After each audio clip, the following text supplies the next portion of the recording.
Olá pessoal, então agora vamos iniciar nossos vídeos da quinta semana, né, da nossa aula não presencial. No vídeo aula de hoje, nós vamos falar sobre potência e eficiência na primeira parte, e depois a gente vai falar de energia potencial e conservação da energia, tá? Lembrando que nosso último vídeo aula, a gente tratou sobre a relação entre o trabalho e a energia cinética, né? A gente viu que se a gente tem uma certa energia cinética, quando você você tem uma certa energia cinética no teu sistema.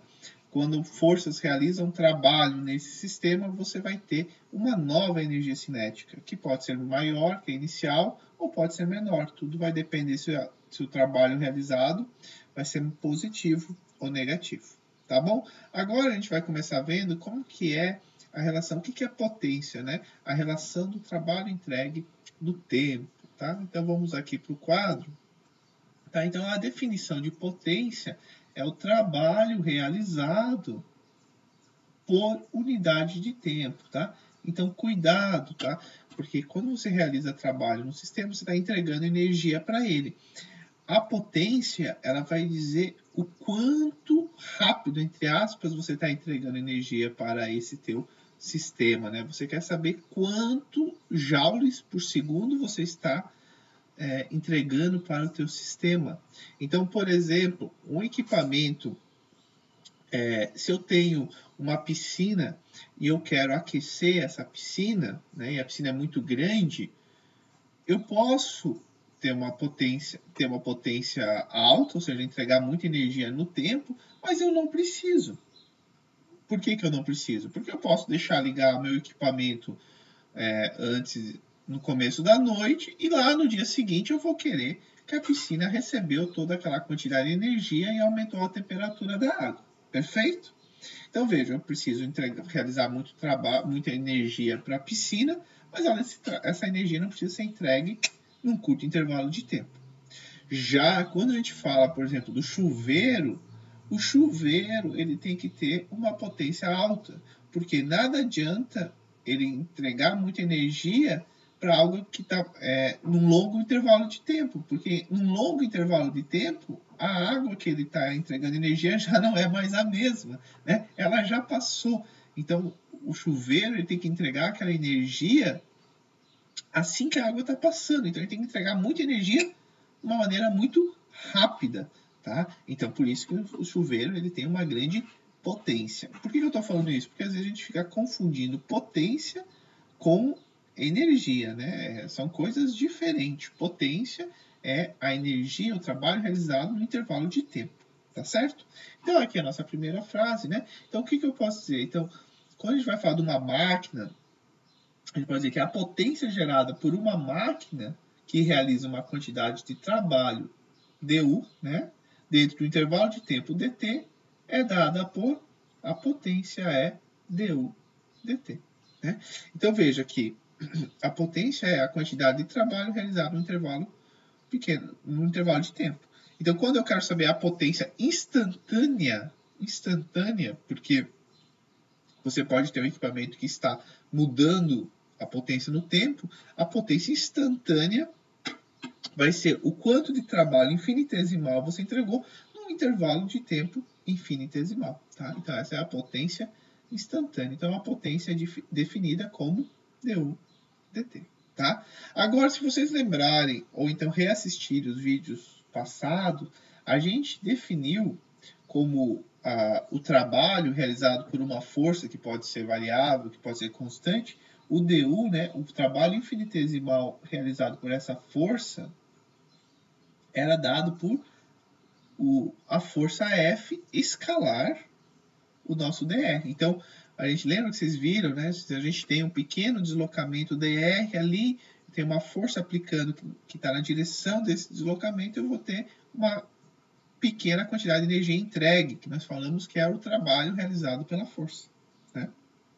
Então vejam que se agora eu substituir essa nossa equação que nós já tínhamos visto, essa nova equação que nós temos, a gente vai ter o quê? A força escalar o deslocamento. Se agora a gente fizer, quem que é o dr e dt.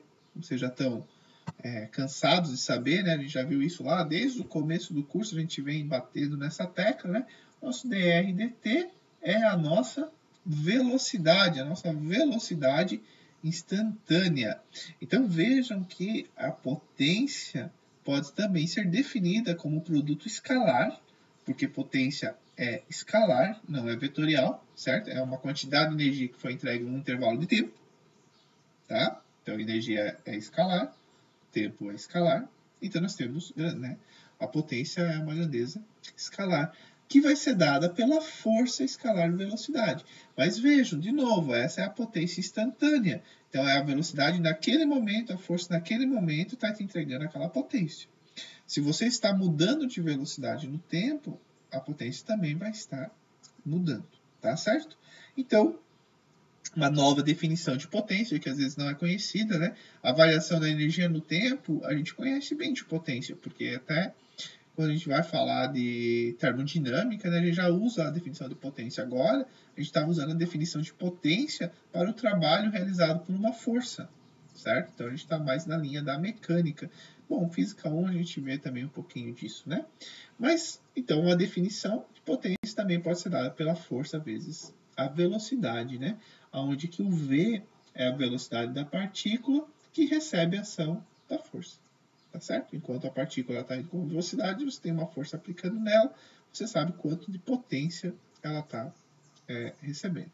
Bom, no SI, né, potência dada por joules por segundo, que a gente chama de watts, tá? O W maiúsculo, watts, tá? Eu acredito que não é nada muito novo para vocês, mas também às vezes faz tempo que não vê e tal, então é bom a gente relembrar também, tá? Bom, junto com a potência, é muito interessante a gente ver a eficiência, né? A eficiência. O que vocês entendem por eficiência? Sem olhar a equação aqui, né? O que é a eficiência? Por exemplo, a eficiência do chuveiro, né? Eu gosto de usar o chuveiro, que é algo que o mundo tem, vai lá e coloca a temperatura, você consegue ver a energia, né? Tem a potência transformando a água uma temperatura baixa, uma temperatura elevada. Mas o que é um chuveiro eficiente? É um chuveiro que consome, que entrega para a água, porque aquece a água, né? Que a energia que entrega a água não existe igual, né? Mas é próximo da energia que ele consome da rede. Tá? Se houvesse uma eficiência de 100%, que não existe, é impossível, tá? Então, tudo que o chuveiro entregou para a água foi o que ele consumiu da rede. A gente sabe que ele consome mais da rede que da água. E isso vale para todos os nossos equipamentos, né? Existe até aquele selinho que você vai doar até o D, eu acho, se não me engano, que você vai lá ver quanto mais próximo do A, mais eficiente é. Ou seja, ele realiza trabalho, o trabalho que ele realiza está próximo da energia que ele consome. Tá certo? Então, por isso que a gente pode definir o conceito de eficiência como a potência de saída, ou seja, a potência entregue para o teu sistema, dividido pela potência de entrada, a potência que chega no teu motor, por exemplo. Então, a potência de saída, falando de um motor, é o quanto de a potência que o teu motor está executando. E a potência de entrada é o quanto está chegando da rede e está alimentando ele. Então, a gente sempre vai ter um gasto maior, né, do que você consegue entregar, tá certo? Acho que não tem muito mistério nisso também, mas dá uma pensada nisso um pouquinho em relação aos equipamentos que vocês têm, né? A gente mesmo, né? Então vejam que se a gente pegar e eu vou aplicar a força e começar a puxar uma caixa com uma corda, né? A quantidade de trabalho que eu vou entregar ali para a caixa vai ser menor do que a energia gasta, né? Vai ter um monte de reação química no meu corpo, fornecendo energia para os músculos, etc. e tal. Então, a gente sempre vai ter uma eficiência menor do que 1. Por exemplo, a gente pedalando, a gente tem o nosso organismo tem uma eficiência de 25%. Agora, andando, a nossa eficiência vai a 4%. Né? Então, o quanto a gente consegue realizar de trabalho dividido por quanto nosso corpo gasta de energia né? O quanto o nosso corpo consome energia no tempo, né?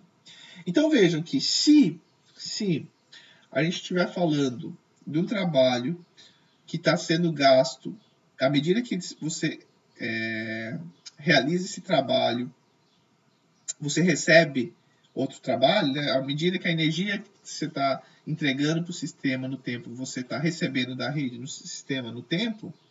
Opa, travou a câmera aqui, né? Voltou. Então, o que a gente pode fazer? Que se a energia fornecida a uma máquina ocorre durante o mesmo intervalo de tempo, o qual ela é consumida, então a energia entregue já está sendo consumida, a gente não tem nenhum capacitor, não tem nenhum equipamento que recebe a energia e não gasta ela nesse momento, ou melhor, não transfere ela nesse momento, né? Mas se a gente fizer que toda a energia que ele recebe você já está transferindo, a gente chega na definição que a eficiência também pode ser a energia que sai dividida pela energia de entrada, né? Então a gente tem essas duas analogias, porque porque se a taxa de entrada é igual a taxa, o tempo da energia que está entrando é igual ao tempo da energia que está saindo, né? Então ao invés de falar de potência, a gente pode falar de energia, que dá elas por elas, o fator vai ser o mesmo, tá certo? Então, baseado nessas duas informações, agora vamos fazer alguns problemas para tentar entender um pouquinho melhor, tá bom? Então, o primeiro problema, né, mostra uma pessoa que empurra uma caixa de 50 kg com uma força de 150 newtons, num certo ângulo, tá? O ângulo que ele dá é o 345, eu já vou até explicar para vocês. Então, determina a eficiência fornecida pelo homem, a potência fornecida pelo homem ele que está empurrando a caixa quando o tempo é igual a 4 segundos. E ele fala qual é o atrito cinético. Então, o coeficiente de atrito cinético. Então, a primeira coisa que a gente tem que fazer é pegar os nossos dados e fazer o nosso diagrama de corpo livre. Sempre, sempre, sempre. Para a gente conseguir entender. Gente, eu faço exercícios, eu adoro mecânica, né? Física 1 e tal. Eu faço há muito tempo, né? Desde a minha época de graduação. E hoje ainda eu sempre desenho o diagrama de corpo livre. Não só aqui no quadro para vocês, mas nas minhas folhas, nos meus rascunhos, eu sempre faço, sempre faço. E vocês têm que fazer também. Senão, diminui a chance de errar, aumenta a abstração, aumenta o compreendimento de vocês do problema, tá? Então vocês têm que fazer, tá certo? E na prova vocês vão ter que fazer também, senão não vai ganhar a questão inteira. É importante. Então vamos lá. Então a gente tem que a força que a pessoa faz é de 150 newtons, a massa da caixa 50 kg, o coeficiente de atrito cinético é 0, a velocidade inicial da caixa é 0 e ele quer saber qual é a potência no tempo igual a 4 segundos. Bom, primeiro, nosso diagrama de corpo livre. Desenhamos nossa caixa e vamos colocar todas as forças que estão agindo nela. Tem a força da pessoa aqui, o peso da caixa, a normal da caixa e a força de atrito. Observem que a força de atrito está na direção do eixo x, né, no menos x, menos i, normal e peso no eixo y, e nós temos essa força de 150, um pouco em cada eixo. Um pouco é bom, né? Mas proporcionalmente a gente vai ter que descobrir quanto que está em cada eixo. Veja, quando a gente tem uma força e ele dá o valor aqui dos teus catetos, né? Então, por exemplo, ele deu aqui, ó, 3, 4 e 5. Um caminho é você pegar isso aqui, achar o ângulo, e aí, por causa com o ângulo, decompor em x e y. Mas vejam, é muito mais fácil. Quando você olha aqui, você vai fazer por semelhança de triângulo, você vai saber que a força, por exemplo, x, vai ser 4 quintos, né? Então, o que tem? Olha só, a força x em relação a F está proporcional a 4 em relação a 5. Então, a gente sabe que a força x vai ser 4 quintos de F. É muito mais rápido e simples do que achar o ângulo, aí fazer a tangente, a tangente ou cosseno ou seno, tá? E a mesma coisa, então, quem que vai ser a nossa força y? Vamos lá. Então, a força y tá para a força F, assim como 5 está para 3. Opa, daí não, né? 3 está para 5. E aí a nossa força Y pode ser escrito como 3/5 de F. Muito mais rápido, né? Ah, mas vai estar errado se eu ficar achando o ângulo. Não, não vai. Mas vocês vão ver que vale a pena também treinar, né? Se deu ângulo, faz cosseno, seno. Se não deu, se deu a relação triangular, usa esse jeitinho que é bem mais fácil, tá bom? Então vamos agora para nossas equações. Então o que nós temos? O que nós vimos já de vídeos anteriores, né? Que a soma das forças do eixo Y, só apagar aqui para ficar poluído aqui, vocês prestarem atenção. Então, que a soma das forças em relação ao eixo Y é a massa vezes a aceleração do eixo Y. Observem que a nossa caixa, ela não há uma mudança de movimento no eixo Y.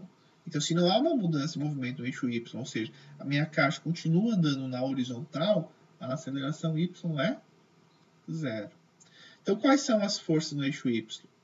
A componente que está para baixo aqui da força F, que está na direção menos J, o nosso peso e a nossa força normal. Então aqui o que eu fiz? Simplesmente eu substituí os valores da massa e da gravidade, encontrei o valor da força normal. Tá bom? Por que eu preciso da força normal? Porque quando a gente vai para o nosso eixo X, nós temos a nossa força de atrito. Tá?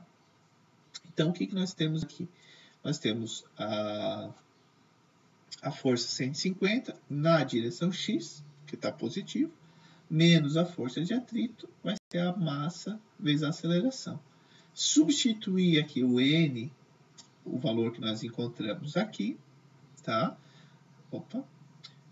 E o coeficiente é o 0,2. Então, substituindo esses valores, dividindo tudo por 50, a gente encontra qual é a aceleração que a nossa caixa está tendo, e a gente vê que essa aceleração ela é constante. Então, lá nas nossas primeiras aulas, se a aceleração é constante, a velocidade que a tua caixa tem pode ser vista através dessa equação simples aqui, que vale para uma aceleração constante. Como a velocidade inicial é dada é 0, a gente encontra qual é a velocidade que a caixa tem no instante de 4 segundos, que era quando o problema perguntava qual era a potência no tempo igual a 4 segundos. Aplicando na nossa equação, e observem bastante aqui, olha, prestem atenção, estava tudo indo bem fácil, até cuidado para não errar neste momento aqui, ó. Observe que aqui nós temos um produto escalar. Então, não, uma confusão que normalmente acontece é ir lá e jogar os 150 só vezes essa velocidade. Vai dar errado. Por quê? Porque a nossa força, olha, ela é escrita assim, ó. Eu omiti aqui, mas a gente pode ver que ela é assim, ó. 150, 4/5. E menos, aqui vai ficar, vou fazer isso aqui lá em cima. Não, vou fazer aqui mais embaixo, né? Quem que é a nossa força? A nossa força, ela é 150, 4/5 na direção I, menos 150, 3/5 na direção J. Não era isso? A nossa velocidade vai ser 0,312 na I metros por segundo. Então, observe que quando eu faço o produto escalar, esse termo aqui não entra no produto escalar, né? Só vai entrar I com I. Por quê? Porque J com I dá 0. Escalar, né? Lembrando disso, né? Não preciso relembrar. Mas já relembrando. Então, vejam que... Então, cuidado. Estou chamando a atenção de novo. Nessa hora, o pessoal às vezes acaba se confundindo, tá? Então, agora, resolvendo, a gente encontra que essa potência... Não podia deixar, né? Que é a potência, no instante de 4 segundos, neste momento, a potência entregue pelo homem à caixa, ou pela pessoa, né? O problema disso é um homem, mas pode ser uma pessoa, né? Da pessoa pela caixa vai ser de 37,4 watts. Mas vejam que a velocidade da caixa está mudando no tempo. Então, essa potência não é uma potência constante. né? Essa é a potência instantânea. Neste momento que a caixa tem esta velocidade, a potência entregue é de 37,4 watts. Se a velocidade vai aumentando, a potência entregue vai aumentando. Tá bom? Certo? Então, dá uma pensadinha sobre isso. Qualquer coisa, se ficar alguma dúvida, vocês me perguntem, mandem e-mail e assim por diante. Vamos para o nosso segundo exemplo, tá? Então, agora, o que nós temos? Nós temos um motor M, tá? E um guindaste mostrado na figura. Ele issa a caixa C, que tem um peso de 375 newtons, de maneira que a aceleração do ponto P é de 1,2 metros por segundo ao quadrado, né? O ponto P está aqui, ó, do ladinho do motor, tá? Então, determine a potência que tem que ser fornecida ao motor ao motor no instante P, quando P tem velocidade de 0,6 metros por segundo. Despreze a massa da polia e o do cabo. Supõe uma eficiência de 0,85. Vejam que, com os dados que nós temos aqui, não pensando na eficiência, a gente consegue encontrar qual é a potência que o motor está entregando para o sistema caixa, polia, corda. Certo? E aí, se o motor tivesse uma eficiência de 100%, que não existe, o motor ia consumir essa mesma potência que ele está entregando. Mas não. Ele diz, olha, é 0,85. Então, 85% do que ele recebe, ele consegue transformar em trabalho no tempo.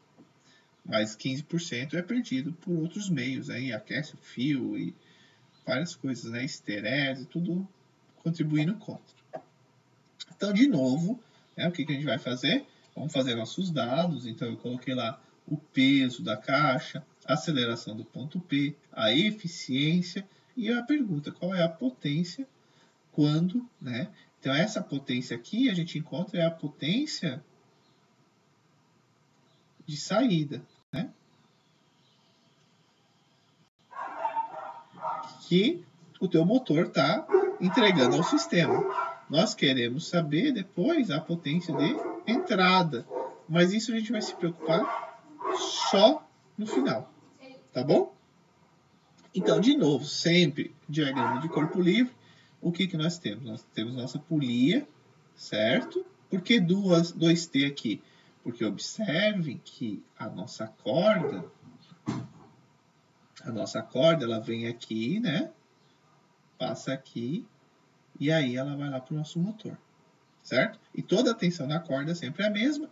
Então, quando a gente olha este conjunto aqui, nós temos o peso e temos as duas tensões aqui para cima, né? Lembre, nunca risquem a figura, né? Aqui eu posso riscar porque é fácil de apagar, né? Sempre façam um desenho da figura de vocês, tá? Então, tá aqui o diagrama de corpo livre para a nossa caixa, né? Então, agora vamos aplicar. Então, no bloco C, o que nós temos? O peso menos duas vezes a tensão vai ser igual a massa C vezes a aceleração C. Mas a gente não sabe a aceleração C, porém sabemos a aceleração P. E aí a gente lembra das nossas aulas passadas, a gente, através da corda, a gente pode encontrar essa relação de velocidade. Então, observe que aqui nós temos um referencial que cresce para lá, que é o SP, e um referencial, olhem só, positivo, crescendo para cá, né? Então, para cá é positivo. Isso é importante para a gente entender se a nossa caixa está subindo, está descendo. Tá? Então, o que a gente tem? 2SP mais SC mais SP é igual ao comprimento da corda. Como o nosso P ainda não está entrando dentro do nosso motor, e a gente quer a relação, então a corda não está mudando de tamanho no tempo. Então, quando a gente deriva a primeira vez, a gente tem a relação de velocidade e a segunda vez a relação de aceleração. Tudo isso a gente já viu, né? Então, a gente chega no final que a aceleração C, duas vezes a aceleração do bloco C, vai ser igual a menos a aceleração do ponto P, tá? Que é aquele ponto P que ele dava a aceleração, que a aceleração do ponto P é de 1,2 metros por segundo ao quadrado, logo a aceleração C é metade disso, né? Opa, ficou ruim aqui, né? Deixa eu arrumar. É metade disso. Observem que o sinal trocado, e faz sentido, porque quando o ponto P vem nesse sentido aqui, a nossa caixa ela vai nesse sentido aqui, que é o sentido negativo. Quando a nossa caixa vem nesse sentido aqui, que é o positivo, o ponto P ele vai ter que estar se deslocando para esse lado aqui, que é para ele negativo. Então, o sinal relembrado e correto. Bom, substituindo a aceleração na nossa equação que eu já risquei aqui, a gente encontra o valor da tensão. Né? A tensão ali é a força que o motor está fazendo no teu sistema, na corda. Né? A corda puxa o motor puxa todo mundo ali. Né? Então, é a tensão feita pelo motor. Logo, a potência de saída, a potência instantânea, porque a velocidade pode estar mudando, né? Então, a velocidade, ele quer saber qual era a potência quando a velocidade do ponto P era 0,6. Então, a gente acha a potência de saída igual a 119,38 watts, ou seja, é essa potência que está sendo entregue para o sistema para puxar aquela caixa C. Mas, para o motor entregar essa potência ao sistema, ele consome uma outra potência, que é da entrada. Se ele tivesse uma eficiência de 100%, ele consumiria esse mesmo valor. Mas não, ele não é e não existe. Ele é 100% eficiente. Então, ele diz, olha, a eficiência dele é boa também, 85%, que em termos de número é 0,85. E aí vai ser a potência de saída pela potência de entrada, e a gente encontra a potência de entrada. Então, o nosso motor ele precisa receber da rede uma potência, né, de 140,5 watts para entregar ao sistema 119,38 watts. Tá certo? Não tem muito mistério, né? É só ficar atento um pouco, né, que a velocidade, né, aqui no caso, né, o T, todo ele está na direção da velocidade, assim, então tomar esses pequenos cuidados, não tem muito mistério, tá certo? Bom, então agora a gente vai para um assunto, não é novo, mas é o assunto final desse capítulo, né, do capítulo 14, que é forças conservativas e energia potencial. Então eu vou mudar aqui, ó. Vou colocar aqui.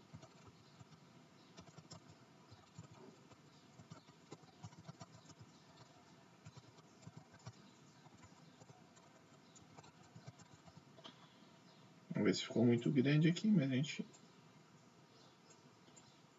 diminui, vamos ver. Aí, ó, coube, tá? Então agora vamos para forças conservativas. Feito. E energia potencial. Bom, primeiro, tá? A gente não, vocês já devem ter visto isso, né? Então, eu não vou provar para vocês que as forças conservativas elas independem do caminho. Então, vocês têm que acreditar em mim, tá? Mas vocês podem procurar qualquer livro de mecânica geral que vocês veem essa prova, tá? Não é tão complexa assim, mas então acreditem em mim, tá? Que existe uma linha, uma classe de forças que nós chamamos essas forças de forças conservativas, tá? O que são forças conservativas? Que o trabalho entregue por elas não depende do caminho e só depende do ponto final e do ponto inicial, né? Então, aqui eu coloquei qual que é a definição de força conservativa, né? Então, você pode... O que eu não vou fazer para vocês é provar, eu vou mostrar um exemplo, mas eu não vou provar matematicamente, por exemplo, que a força peso é uma força conservativa, que a força elástica é uma força conservativa. Tá? Então, o que eu digo para vocês é, força peso é uma força conservativa, então o trabalho realizado por ela não depende do caminho. E assim vale para todas as forças conservativas. Que é o que? Se o trabalho de uma força é independente da trajetória, então essa força a gente chama de força conservativa. Vejam, se eu tenho uma caixinha aqui, né? E eu quero levar ela para cá. Então, o que eu estou falando para vocês, né? Então, nós temos aqui a gravidade para cá, tá? O que eu estou falando para vocês? Que se eu vou pegar essa caixinha aqui, vim por aqui, aqui, então fiz esse caminho aqui. Ou peguei essa caixa que vinha um outro caminho. Nesse caminho aqui, caminho 2.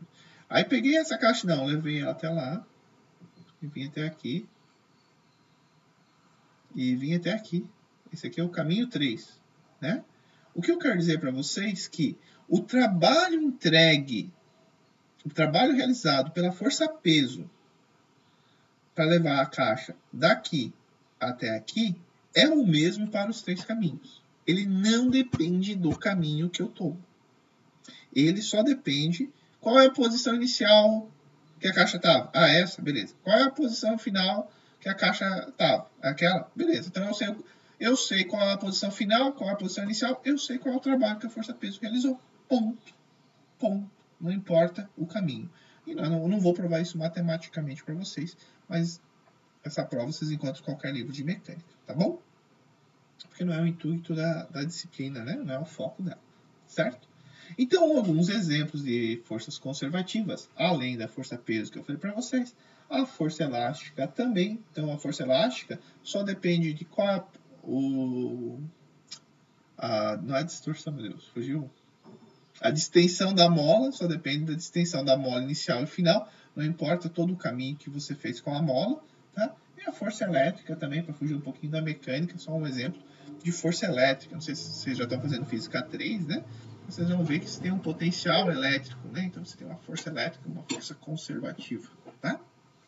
Bom, e exemplos de forças não conservativas, o mais conhecido é a força de atrito, né? E a gente sabe que se eu adiciono, por exemplo, uma força de atrito ou uma força de arrasto aqui, a gente sabe que não depende só da posição final inicial, né? Quanto mais eu arrastar meu objeto por um chão, mais trabalho ele realiza. Então depende da trajetória, tá? Então a força de atrito ela depende da trajetória, por isso que é uma força não conservativa, tá certo? Deixa eu botar um pouco aqui. Beleza. Bom, baseado nisso, então entendendo que quando eu tenho forças conservativas não dependem da trajetória, sim só do ponto inicial e final, a gente pode agora pegar, ao invés de, quando eu reconheço uma força conservativa, ao invés de eu falar sobre o trabalho realizado por essa força, a gente pode dizer assim, não, como só depende da posição final e inicial, eu posso associar um tipo de energia com essa força. Estão entendendo? Então, ao invés de, assim como tem energia cinética, como uma força conservativa ela realiza um trabalho independente do caminho que eu tomo, então lembra que a gente tinha que o trabalho era a integral da força dr, escalar dr, né? Então eu digo, olha, mas se só depende do ponto inicial e final, eu posso dizer que naquele ponto eu tenho uma certa energia potencial gravitacional, se estiver falando de força gravitacional, e no outro ponto eu tenho uma nova energia potencial gravitacional. E aí eu sei qual é a diferença de energia de um ponto ao outro. Então é isso que agora eu vou mostrar para vocês. Então agora a gente pode definir a nossa energia potencial gravitacional. Observem agora com bastante atenção esse desenho. Nós temos uma trajetória aqui em rosa, onde que essa partícula amarela sai do ponto 1 e vai até o ponto 2. Veja que aqui está o nosso eixo Y. Então ela está mudando o eixo Y, né? Observe que a única força que está agindo nela é a força-peso. E a gente já viu na aula passada que o trabalho realizado pela força-peso do ponto 1 até o ponto 2 era menos o trabalho ΔY, certo? Isso está nos vídeos passados. Então, eu posso abrir esse ΔY e eu posso escrever aqui o trabalho realizado pela força gravitacional de 1 até 2, ou seja, deste ponto aqui até este ponto aqui, vai ser o W aqui, que é a força-peso, vezes Y2 menos Y1, que vai dar, né, essa relação aqui, ó, que é o peso vezes Y1 menos o peso vezes Y2. Tudo bem? Então agora, o que eu vou dizer? Eu disse, olha, eu vou chamar este termo aqui de energia potencial gravitacional 1. E eu vou chamar este termo aqui, ó, de energia potencial gravitacional 2. Ou seja, eu vou chamar de energia potencial gravitacional o peso vezes a posição. Né? Então, aqui está a energia potencial gravitacional 1 é o peso vezes y1. A energia potencial gravitacional 2 é o peso vezes y2. Desculpem. E eu posso fazer isso para qualquer posição. Né? Então, cada posição vai ter uma energia potencial gravitacional, que vai ser o peso vezes um tal y. E vejo que esse y, ele pode ser qualquer y. Eu só tenho que definir aonde que o meu y é zero. Então, não importa, porque para todo mundo você vai ter. Porque no final, o que vai importar é a diferença de energia. E todo mundo vai estar em relação ao mesmo y. Y0, no caso. Então, reparem que, agora, reescrevendo, o que nós temos? Que o trabalho de 1 para 2 vai ser vai ser a energia potencial no ponto 1 menos a energia potencial no ponto 2. Ou seja, a variação da energia potencial é o contrário disso aqui, não é? É o 2 menos o 1. Ou seja, o trabalho para ir do ponto 1 até o ponto 2 vai ser menos a variação da energia potencial. Então vejam que legal, eu acho muito legal, né? Porque quando você pega um objeto, pega esse objeto aqui, e ele vai de um ponto, eu jogo esse objeto para cima, né?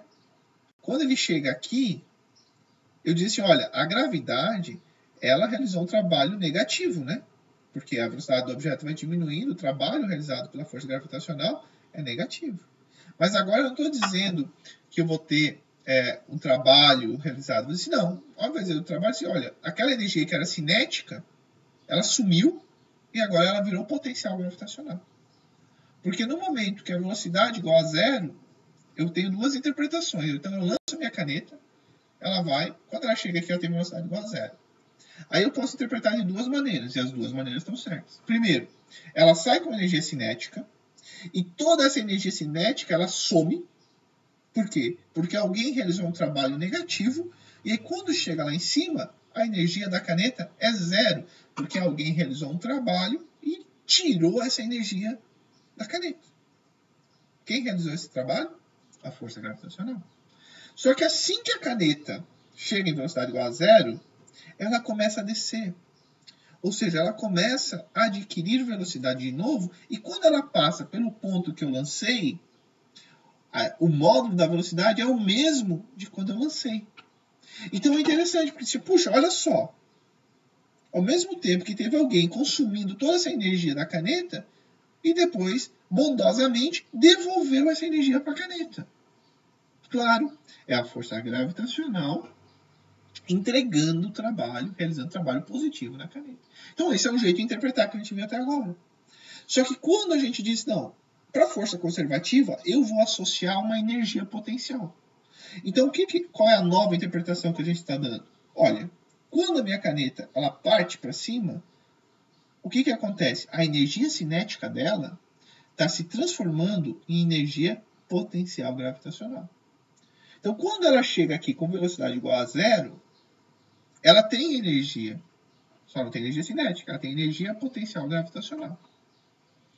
Agora, quando a gente faz a conta da diferença de energia potencial que ela tinha aqui e aqui, vai ser igual ao trabalho realizado pela força gravitacional, só que negativo.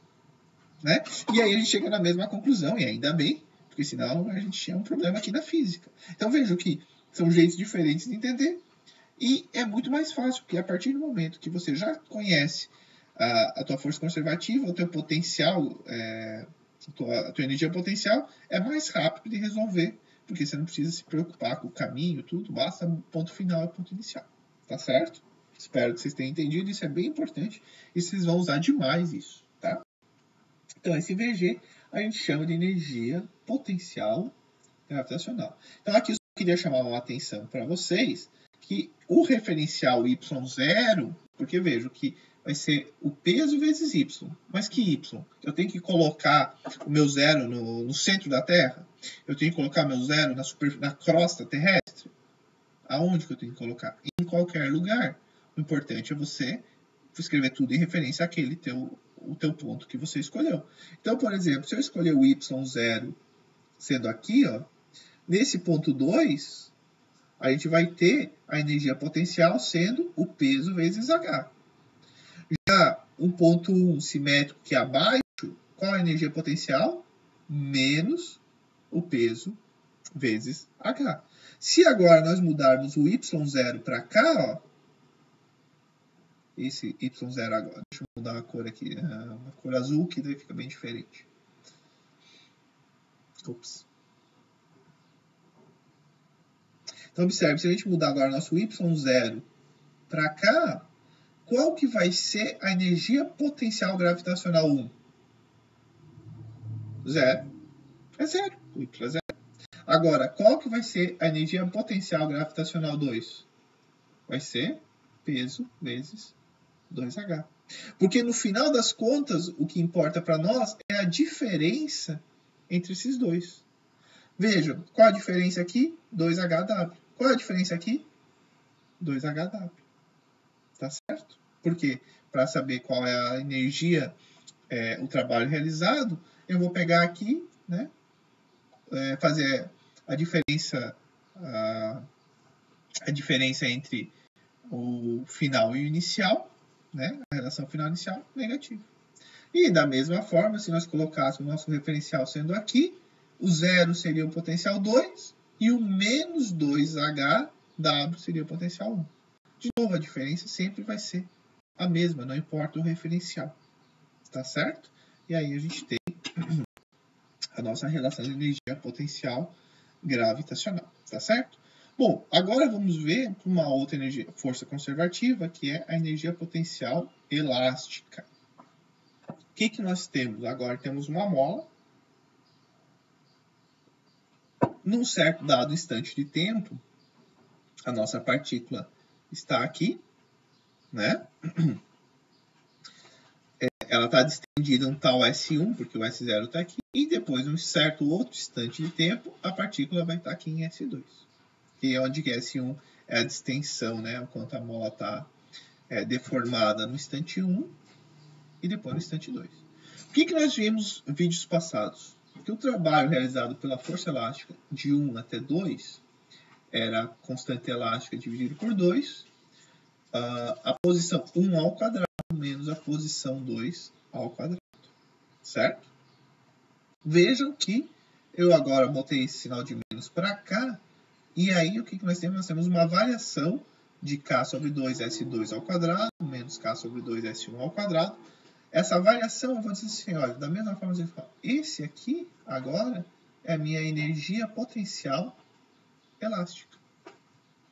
Então, aqui vai ser a energia potencial elástica no ponto 2. Aqui vai ser quem?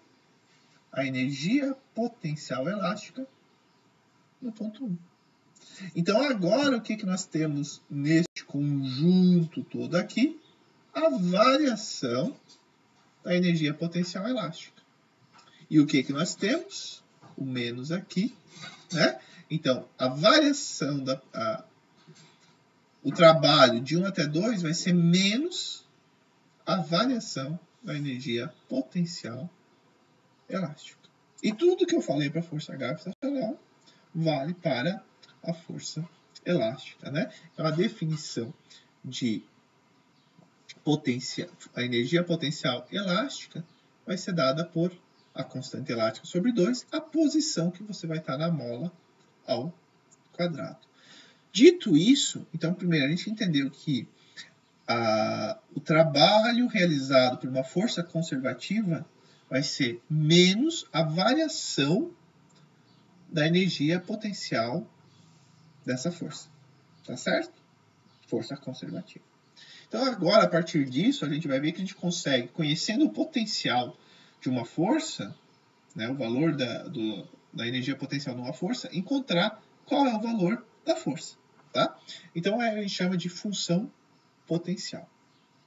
Então, para simplificar um pouquinho, mas não muda nada, absolutamente nada, tá? Ao invés de eu ficar usando o somatório, que é o somatório de todos o trabalho envolvido, só vamos fazer uma força atuando no sistema. Então, esse somatório aqui eu posso tirar, né? Então, eu vou dizer, olha, o trabalho realizado pela força para ir no ponto 1 até o ponto 2. Tá certo? Perfeito?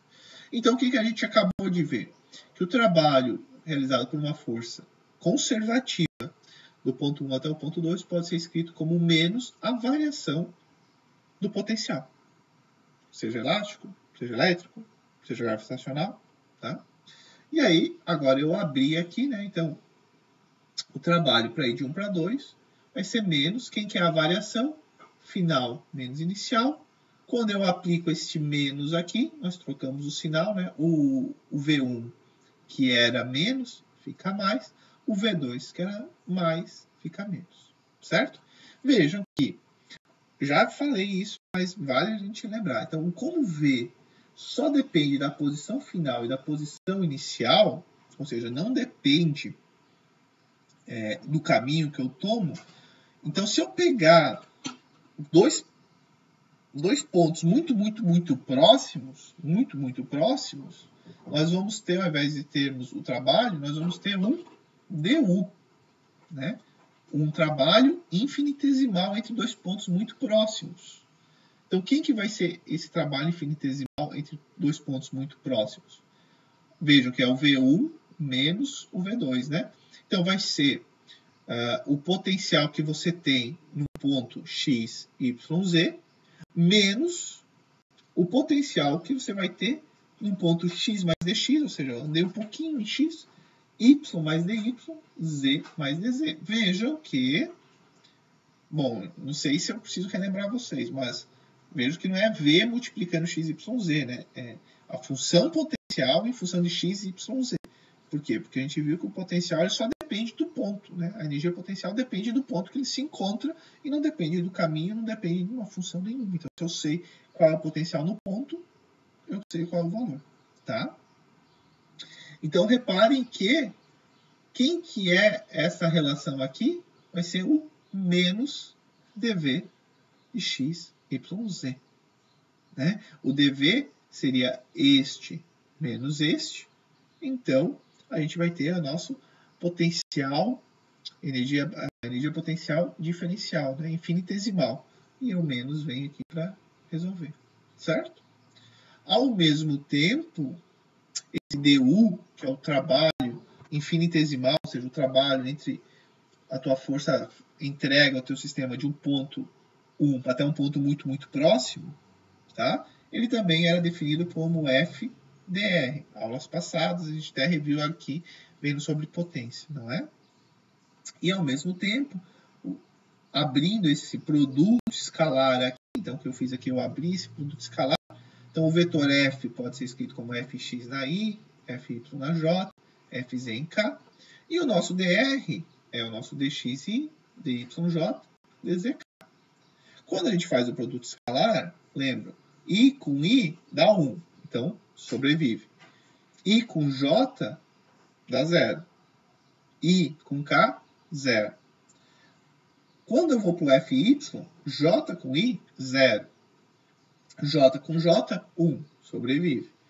Z, K com I, 0. K com J, 0. K com K, 1, sobrevive. Então, o nosso trabalho infinitesimal pode ser escrito como Fx dx mais Fy dy mais Fz dz. E agora o que eu fiz? Eu peguei o nosso dv e abri ele através de derivados parciais. Né? Veja, o meu dv ele vai ser quem? Vai ser veja que o v depende de x, y, z.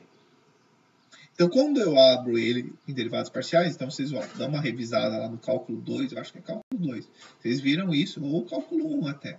Tá? Então, quando eu abro o meu dv, eu posso escrever meu dv dx, dx. dv dy, dy. Por que parcial? Porque o v depende de x, y, z.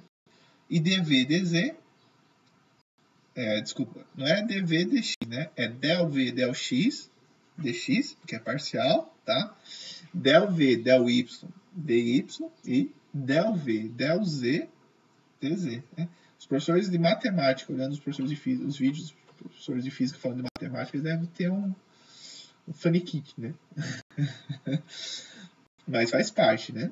Se a gente usar todo o método para cada para cada definição assim, a gente vai muito longe, né? Então, vamos lá. Escrevendo agora, então, o que eu estou fazendo? Se o meu DU é o menos DV, quando a gente escreve agora, o que nós temos aqui? Ó? Esse aqui é o nosso DU, né?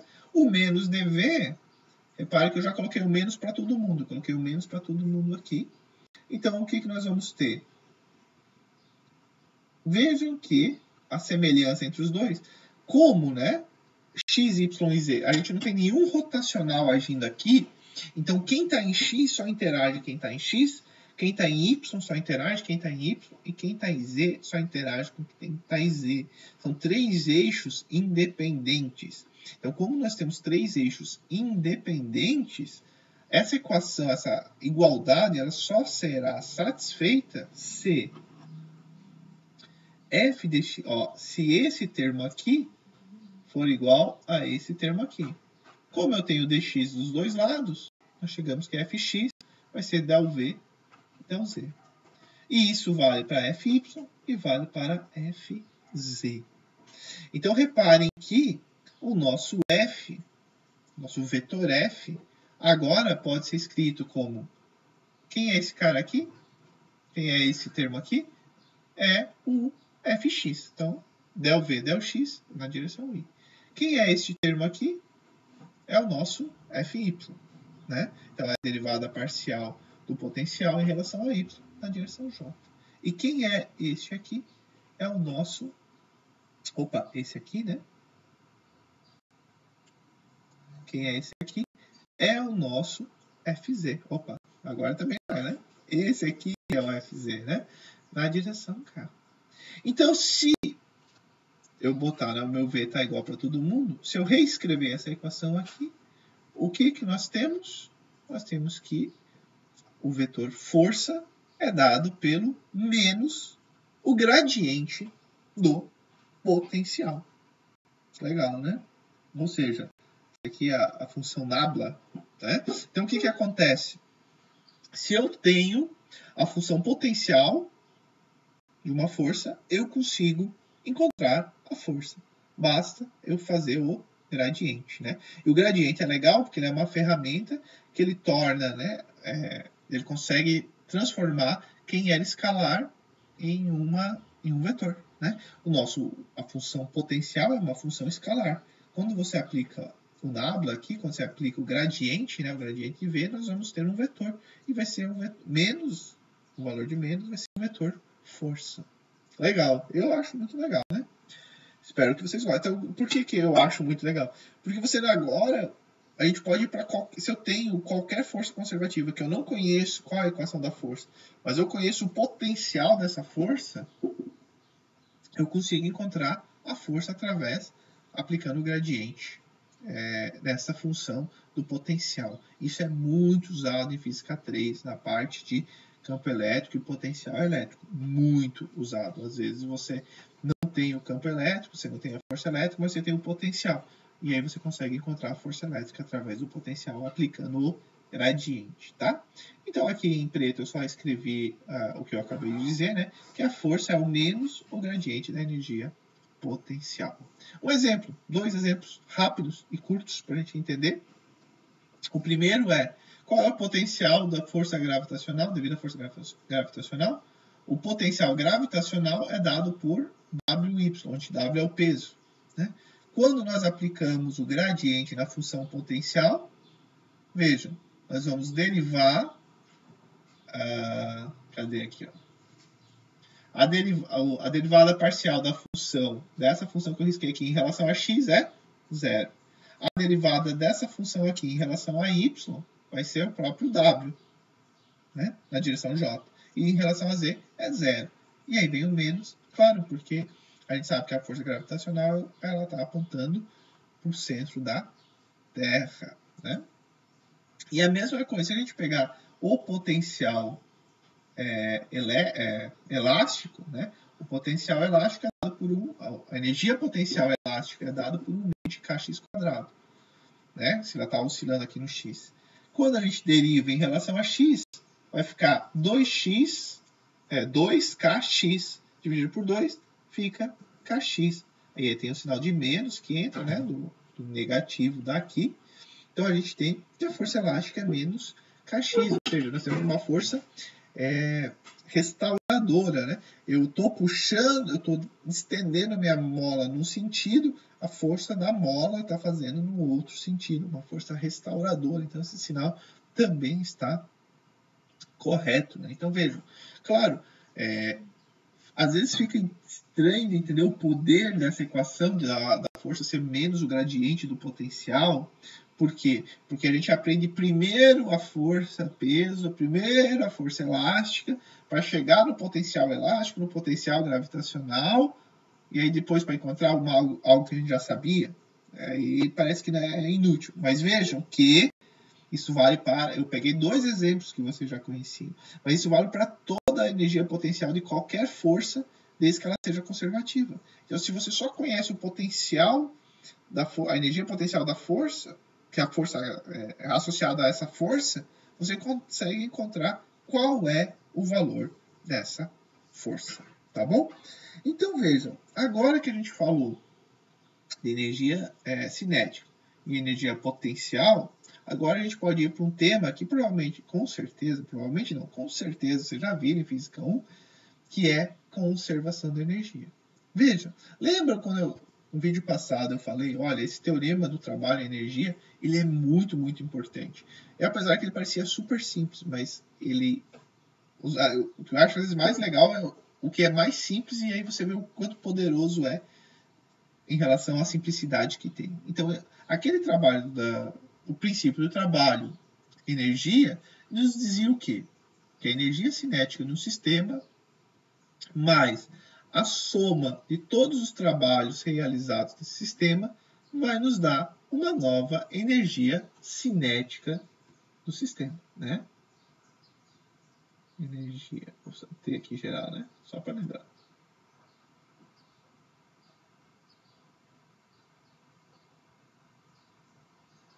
Certo?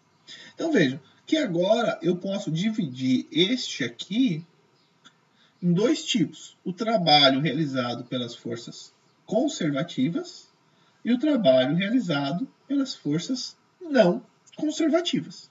Tá certo?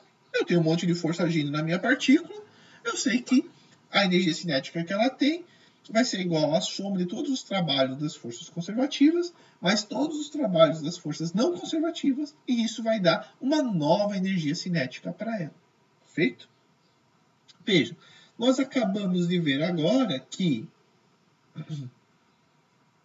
o trabalho realizado de 1 até 2 pelas forças conservativas pode ser escrito como menos a variação do potencial, da energia potencial, né? Seja gravitacional, seja elétrico, seja potencial, seja elástico, tá? E aí, claro, mais o trabalho pelas forças não conservativas. O que nós vamos ter? Então, agora, a energia cinética 1 mais a energia potencial 1 menos a energia potencial 2. Por quê? Porque aqui vem da variação, né? Essa variação aqui é menos V2 menos V1, né? Então eu apliquei aquele menos. Tudo isso, somado com o trabalho das forças não conservativas, vai ser a nova energia cinética. Veja, estrategicamente, eu vou passar esse valor para cá, né? O 2, a energia potencial 2, o que nós vamos ter? Que a energia cinética 1 mais a energia potencial 1 mais o trabalho realizado pelas forças não conservativas vai ser igual à minha energia cinética 2 mais a energia potencial que eu tenho no ponto 2. Certo? E aí, o que acontece? Se o meu sistema não possui nenhuma força não conservativa realizando trabalho, a energia do teu sistema ela nunca vai mudar. Ela sempre vai ser, a soma sempre vai ser a mesma. O que pode ser é que ela pode ser mais cinética e menos potencial. Pode ser mais potencial e menos cinética. Mas quando você soma as duas, sempre vai dar a mesma. Que é o que nós vamos ver agora. Então, se eu tenho só forças conservativas realizando o trabalho, ou seja, as forças não conservativas não realizam o trabalho, elas podem estar no teu sistema, desde que elas não realizem trabalho. Entendeu?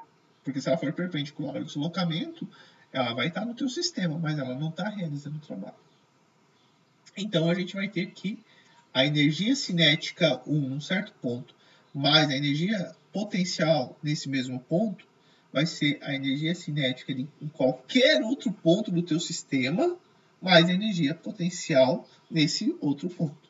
Né? Então, a energia sempre vai ser, a energia do sistema sempre vai ser a mesma. Então, essa equação é a conservação da energia, e mais conhecida aqui também como a conservação da energia mecânica, né? Porque a gente só está falando de energia potencial e energia cinética, né? Quando a gente fala de energia, a gente usa como conservação da energia, mas a palavra conservação da energia era um pouco mais forte, né? Agora, quando a gente define energia mecânica sendo a energia cinética mais a energia potencial, pronto, aí não tem erro, né? Conservação da energia mecânica do nosso sistema, tá bom? Vejam, ao mesmo tempo, se nós tivermos um sistema fechado de partículas, né, e somente forças conservativas atuam nesse sistema, continua valendo essa equação. A energia não vai mudar, mas ela vai estar distribuída por suas partículas.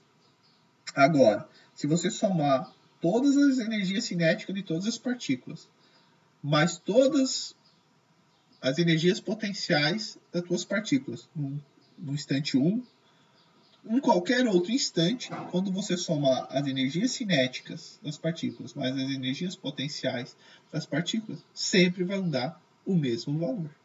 Sempre vão dar o mesmo valor. Então, vale para um sistema com uma única partícula ou vale para um sistema com N partículas, desde que só tenhamos forças conservativas realizando o trabalho. Ou outro modo de pensar, se não tivermos forças não conservativas realizando o trabalho. Tá? Então, eu separei mais 2 exemplos para a gente fazer e a gente, assim, encerra o nosso capítulo 14, tá? Terminando o capítulo 14, então, na outra terça, essa terça agora, bom, vocês já vão não ter visto o vídeo, mas a gente vai ter, mas quando vocês assistirem o vídeo, a gente já teve a nossa aula síncrona, e na semana que vem, na próxima terça, a gente também vai ter uma aula síncrona para discutir a parte de energia, tá? Então, a gente vai ter 2 aulas síncronas seguidas, tá certo?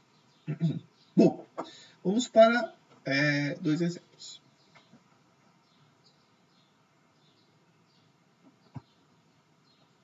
No exemplo 3, o que a gente tem, né? Uma estrutura de um pórtico é usado para testar a resposta do avião durante uma colisão. Como mostrado na figura, o avião, tendo massa de 8 megagramas, é içado para trás até θ igual a 60 graus. E então o cabo utilizado para puxá-lo, AC, é solto, quando o avião está em repouso. Determine a velocidade do avião imediatamente antes dele colidir com o solo em θ igual a 15 graus. Além disso, qual é a tração máxima desenvolvida pelo cabo de sustentação? Vejam, se nós não tivéssemos estudado nada do capítulo 14, vocês conseguiriam resolver? Conseguiriam, claro que conseguiriam, pô. A gente aprendeu a aceleração, a gente sabe força, a gente tem quais são as forças que atuam, a gente vai achar qual é a aceleração, basta a gente integrar do θ igual a 60 até 15. Mas é mais complicado do que a solução que eu vou dar agora, que é baseado no que a gente viu agora. Mas é possível resolver? Claro que é. Tá? O que nós sabemos? Então, de novo, eu fui lá, só coloquei os nossos dados, tá? E agora eu vou separar, não em um diagrama de corpo livre, eu vou colocar em 2, no ponto 1 e no ponto 2. Vejam que aqui no meu diagrama de corpo livre eu adicionei essa corda, tá? Mas ela aqui é só para a gente entender onde ela está. Tá certo? Aqui eu vou apagar, então agora que vocês já viram que era a corda. Opa! Tá bom. Né? Então o que a gente vai fazer? Primeiro, quais forças que a gente tem agindo no nosso avião? Ficou pequenininho, né? Mas a gente tem a força peso e nós temos a tensão. Tá, Everton, você não falou nada se a tensão ela é conservativa ou não. Não falei. A gente não sabe. Mas observem que o avião sempre... Deixa eu pegar o preto.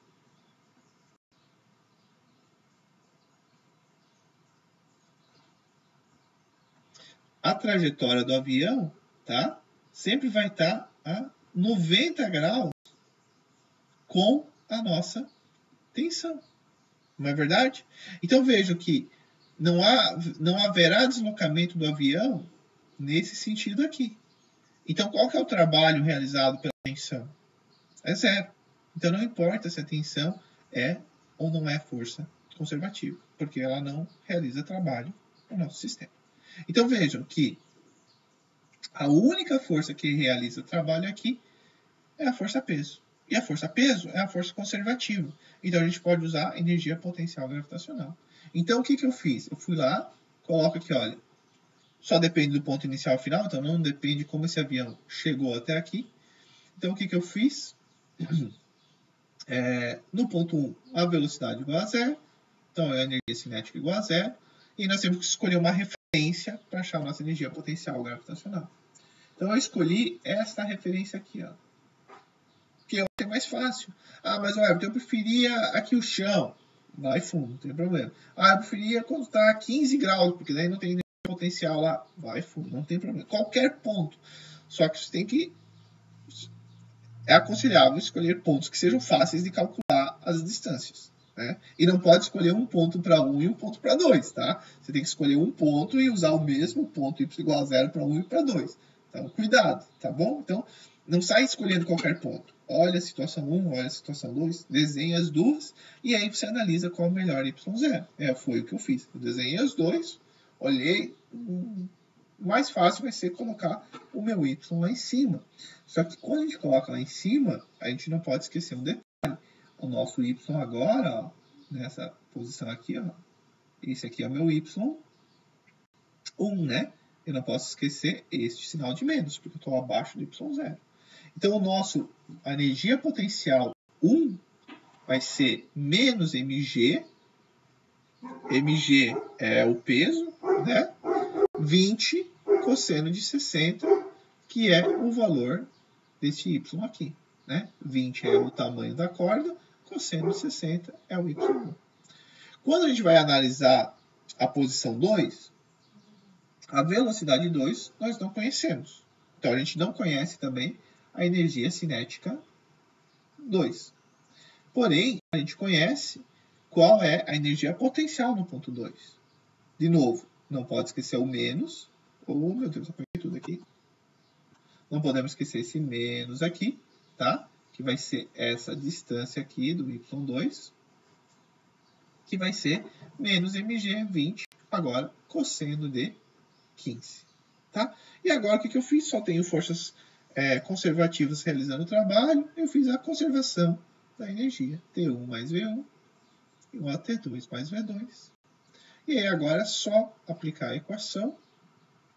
Então vai ser menos 20 mg e para já achamos a velocidade. Aqui é só substituir os valores que a gente já tem. E aí veja que é muito mais rápido. Ah, mas olha, você demorou, hein? Claro, demorei porque a gente está conversando devagar, mostrando. Mas vocês vão ver que se a gente tivesse que achar a aceleração, escrever ds em relação a dθ, integrar, é muito mais trabalho.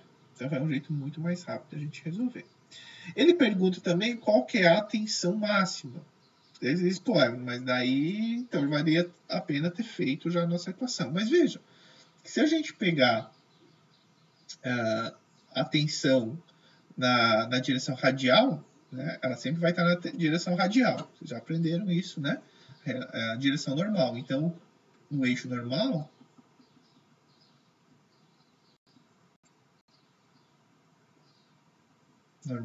né? O eixo normal não é bem o eixo radial, né? Porque o normal é sempre apontando para dentro da curva, o radial pode ser para fora ou para dentro, né? Então, no eixo normal, nós temos lá a tensão menos mg cosseno θ, porque assim como quando eu decomponho aqui, né? Essa aqui vai ser o mg cosseno θ, opa, e esse aqui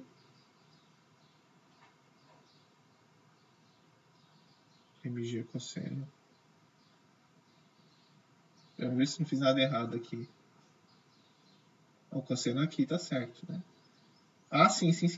Tá certo porque são coisas diferentes, né? Agora não está decompondo a força e não é. Cadê o ponto aqui, né?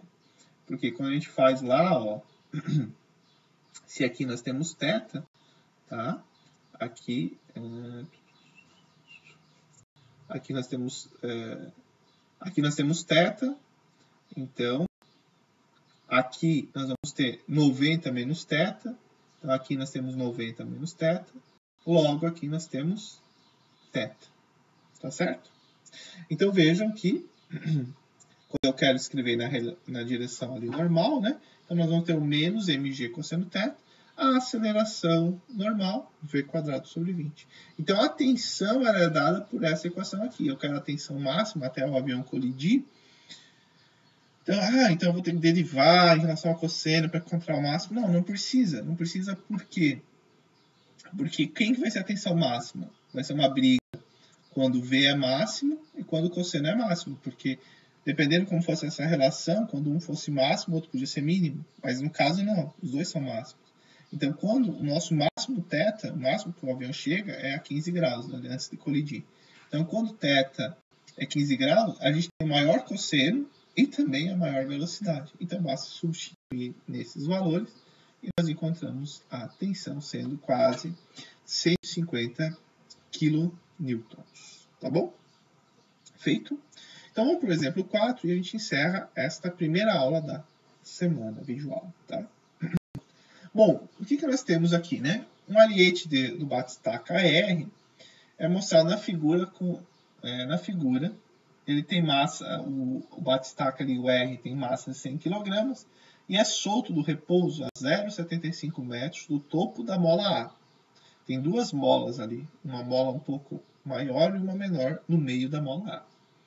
A mola A tem rigidez de 12 kN por metro e a segunda mola B uma rigidez de 15 N por metro. Está no interior de A. Determine o deslocamento máximo de A necessário para parar o movimento para baixo do ariete. O comprimento não deformado de cada mola é indicado aqui. Então, primeira coisa, tomando os dados, né? Então, a massa de R ali é de 100 kg, a posição dele. Então, veja. Então, eu já estou escolhendo, eu escolhi diferente do livro, tá? Eu estou escolhendo aqui, ó, sendo y igual a 0. Então, o meu y1 vai ser 0,75. Constante elástica da mola A, constante elástica da mola B, tamanho não deformado da mola A, tamanho não deformado da mola B, certo? Então, a gente já sabe que a deformação B, ela pode ser escrita como a deformação que A tem menos 0,1, né? Por que isso? Porque, veja, que se a mola A deformar só 0,1 metro, quanto que a mola B deforma? Nada. Né? Ela vai estar chegando na mola B naquele momento, então é 0. Tá? E agora, se a mola A ela deforma mais que 0,1, se ela deforma 0,2, quer dizer, ela deformou 0,1 e a B deformou mais 0,1. Né? Tudo bem? Acho que não tem muita dúvida aqui. Né? Então, de novo, o que eu faço? Eu vou desenhar meus dois sistemas, o meu diagrama de corpo livre agora. Eu não desenhei, peguei o do livro aqui, né? Então tá aqui o diagrama corpo livre para a primeira situação e para a segunda situação, tá? É bom aqui, né, mostrando que eu usei o y igual a 0 neste ponto aqui. Se me fala a memória, o livro, a resolução do livro usa o 0 neste ponto aqui, mas eu não. Eu preferi usar aquele ali, vou explicar por ele, mas tanto faz, tá? E aqui a mola comprimida já é a relação que eu já mostrei para vocês. Tá certo? Então vamos lá. No ponto 1, que é este ponto que eu estou circulando aqui, ó, nós temos qual é a energia potencial gravitacional? mg 0,75, porque eu estou fazendo em relação a essa altura aqui. Qual é a energia cinética? 0. Ele diz que ele está parado nesse momento. Qual é a energia potencial elástica? 0. As molas não estão comprimidas neste momento. Já agora, então, vamos para o nosso ponto, nosso corpo 2. Né? No nosso corpo 2, agora, este daqui, o que nós temos? O meu peso R, ele já parou. É isso que ele quer saber. Quanto que a mola A comprime para o peso R parar. Então, a gente já sabe que a energia cinética do peso 2 é 0. Quem que vai ser a energia potencial gravitacional 2? mg. Veja, se aqui era o y igual a 0, ele vai descer quanto? Ele vai descer o quanto a mola lá deformar. Então, lembrem, está lá abaixo do y0, então eu coloquei um menos aqui, ó. Não é só SA, é menos SA. A energia potencial está associada à posição, e a posição ela tem um eixo de referência. Tá bom? Quem que vai ser a energia potencial elástica 2 da mola A? Vai ser 1 meio de K SA ao quadrado. Quem vai ser a energia potencial elástica 2 da mola B? Vai ser 1 meio o KB SB. E aí agora a gente usa o nosso SB, sendo este valor, né? SA menos 0,1. Como nós só temos forças conservativas agindo, realizando o trabalho, que é o peso e a força elástica, nós chegamos na relação a energia cinética 1 mais a potencial 1 vai ser igual a energia cinética 2 mais a potencial 2.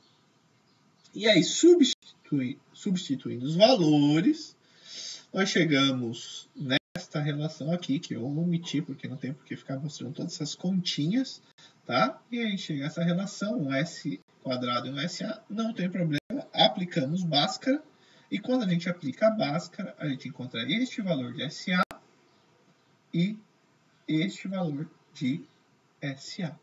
Observe que eu já dei um X aqui neste valor aqui, né? Vou dar um X maior agora, né? A gente não vai pegar o valor negativo, porque apesar dele ser, matematicamente, ele é solução dessa...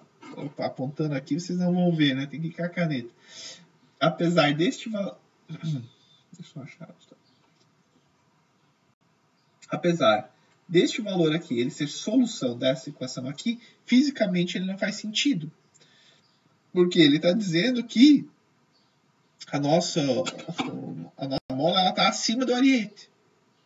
Né? Ela foi negativa. Então, fisicamente, ela não faz sentido. Apesar que ela responde uma solução quadrática, ela pede duas respostas. Então, matematicamente, ok, ela está certa. Não errou nada. Mas, fisicamente, ela não faz sentido. A gente já considerou o nosso S sendo positivo. Até vocês podem olhar, por exemplo, seria muito estranho se o SA desse negativo, porque daí o nosso SB ia ser maior que o nosso SA. Não faz sentido nenhum, né? Fisicamente não faz sentido. Então a gente pega só a raiz positiva e aí nós encontramos que a nossa mola A ela vai deformar 0,31 metro, 0,331 metro, e a mola B vai deformar 1 centímetro, 0,1 metro a menos, né? Porque ela estava um pouquinho mais para baixo, e eles conseguem transformar toda aquela energia. Então veja, o que acontece que varia? Olha só que legal. Você tem lá, ele lá em cima, você olha e diz, isso aí não tem energia nenhuma. Não, está toda a energia potencial gravitacional. Aí ele começa a descer, enquanto ele vai descendo, ele vai transformando a energia potencial gravitacional dele em energia cinética. E vai. Quando começa a encontrar com a mola, aquela energia potencial gravitacional e a energia cinética começam a se transformar em energia potencial elástica. E no final, eu pergunto, qual vai ser, ali no final, a energia, quando a velocidade é igual a zero, no ponto mais baixo, a energia toda está no formato de quê? Cuidado a resposta. Por quê? Porque se você usou o Y0 no menor ponto da mola comprimida, você pode dizer que neste ponto a energia é toda potencial elástica. Mas se você usou o Y0 onde eu usei, no menor ponto, na compressão máxima da mola, vai ter energia potencial elástica e gravitacional. A gravitacional vai ser negativa. Tá bom? Prestaram atenção? Entendam essa frase, porque ela parece simples, mas para entender tem que estar bem concentrado e ter entendido o conteúdo, tá? Então vamos voltar aqui para a câmera aqui maior, tá? Então agora, isso a gente encerra o capítulo 14 e só falta mais um capítulo para a gente fazer a nossa primeira prova e começar a estudar corpo rígido, que começa lá no 16, tá? Essa semana ainda a gente vai ter mais uma aula, pelo menos, tá? Do capítulo 15, o início do capítulo 15, quem sabe duas, tudo vai depender do tempo dessa primeira aula, tá? Então eu não gravei ainda, então não sei, já estão prontas duas na sequência, mas vamos ver como que é o tempo da próxima. tá? Que daí a gente começa o capítulo 15, que a gente vai falar do quê? De quantidade de movimento linear, quantidade de movimento angular. Então, finalizando tudo que a gente viu até agora, a gente viu a cinemática de uma partícula, então estudamos a velocidade, a aceleração em vários tipos de eixo. Aí a gente viu o capítulo 13, que a gente viu as relações de força e aceleração. Aí agora a gente está vendo as relações de energia, trabalho, potência. E agora a gente finaliza a parte cinemática de partícula, capítulo 15, que vai ser quantidade de movimento angular, quantidade de movimento linear. Tá bom? Nos vemos no próximo vídeo e na nossa aula síncrona. Terça-feira a gente já se viu quando vocês assistirem. Valeu, até mais.